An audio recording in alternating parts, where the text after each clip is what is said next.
Good morning and welcome to Sustainable Living with Mrs.Ladybass. I was asked to teach someone how to make kombucha. It's simple. I thought it was complicated, but it's not.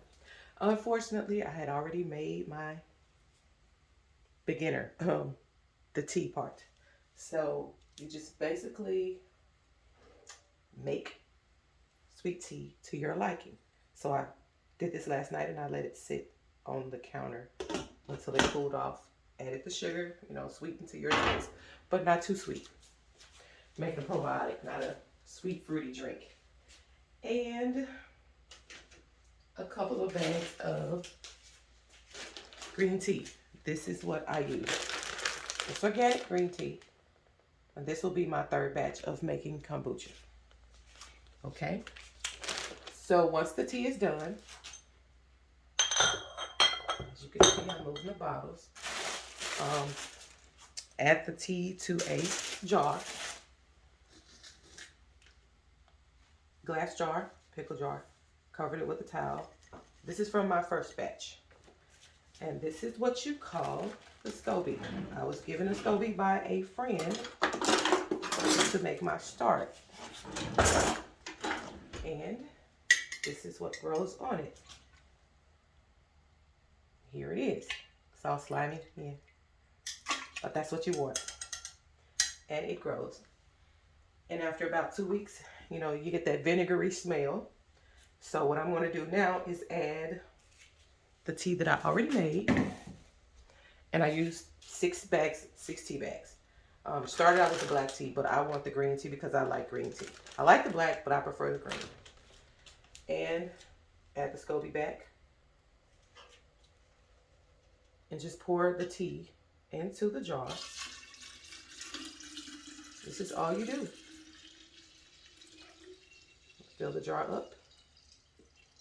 And any tea that you have left, of course, feel free to drink it. Feel free to drink it. So this is what I have. And the rest, I'll just drink. Once you put the tea in the jar, clean rag. This is the rag. Just a cloth, just a cloth.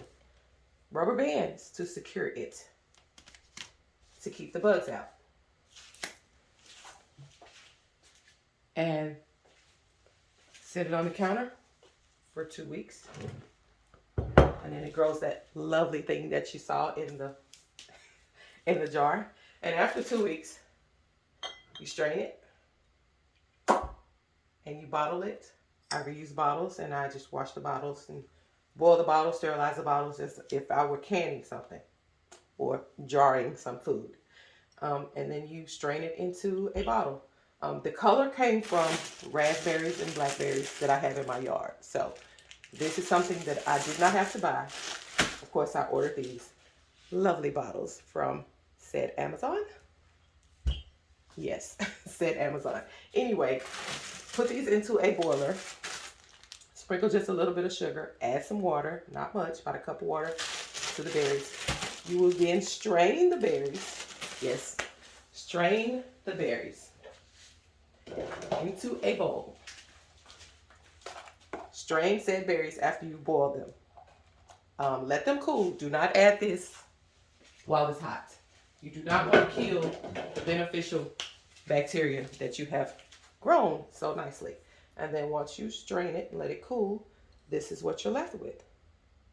So this has to sit for another 2 weeks. You can leave it out on the counter for about 3 or 4 days, but you have to burp the bottles every day because it builds up pressure.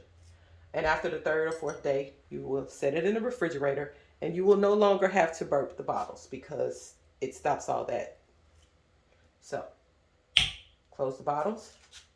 I have already done this. I did this before I thought about filming it, and I apologize, but next time I do make some, I will film it from beginning to end so you can see what I have going on. And here we go. Kombucha. Thanks for watching another episode of Sustainable Living with Mrs.Ladybass. Bye.